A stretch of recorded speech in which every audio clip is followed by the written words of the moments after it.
Alright guys, Tyson here. So today we're going to talk about abs. That's something I've always wanted when I first started working out, and thankfully majority of the past 13 years I've had some pretty decent abs.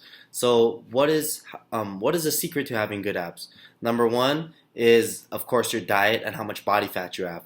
If your body fat is too high, then you're just not going to have abs. I mean, you can have the best abs underneath your fat, just nobody will ever see it.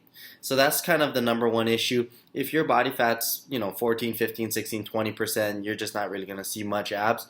But everyone has some sort of abs. Some people have bigger abs, some people have smaller abs. The key is kind of seeing what type of abs you have and if you need to work some hypertrophy training, which is weightlifting basically. Some people don't really need to because the abs main function is just to stabilize your core. And if you do some heavy squats, heavy deadlifts, etc., and you have a great core, a lot of times when you cut down some body fat, you have a great six pack underneath. So let's say you're like myself and I have really small ab muscles. So I do some hypertrophy training. I'll start you off with three very basic exercises first to start, and then from there we'll take it on to more intermediate and advanced level for ab training. But let's start off with three basics that anyone can do today.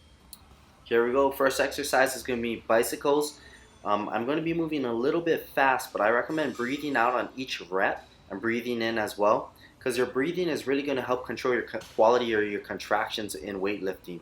So this exercise here works your obliques, your serratus, and the sides of your abdominals. It's a phenomenal exercise, and I recommend starting off with at least 2 or 3 sets of like 10 to 15 reps.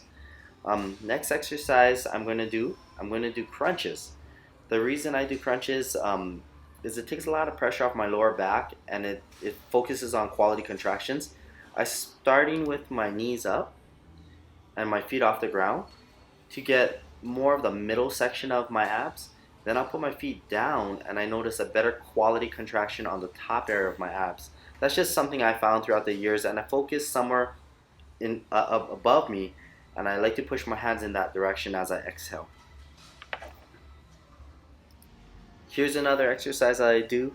If I'm just doing a light ab workout, it's going to be just like a knee up or knee raise. I can't recall the exact name for this exercise, but it doesn't matter if you grab behind the bench or in front of the bench.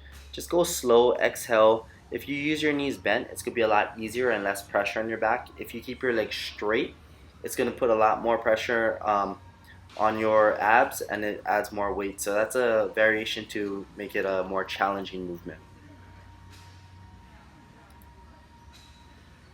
Alright guys, so that's the beginner ab workout. Seems simple, I know it because it is. You can break it up and do just the upper and side to side movement that you've seen in the first clip, and do it with one workout. And then the next day come back to the gym and just do 3 to 4 sets of this lower ab exercise that you've seen at the second exercise at least. That's a way that I'd recommend a beginner do it. That way you can hit abs maybe 4 times a week, and you're just hitting about maybe 4 sets for the upper ab day and 4 sets for the lower ab day. I think that would be a phenomenal amount. Or even start with 3 sets and work your way up. And try to stay for, try to go at least 5 to 15 reps. And after that, there's always harder exercises. You can add weight. You can there's so much different variables and so much ways to manipulate the body to make it harder. So I'll probably put out another video later on, but this will probably get you going at least for your first 3 to 6 months. Start with some easy basic exercises like this, and then we'll go from there. All right.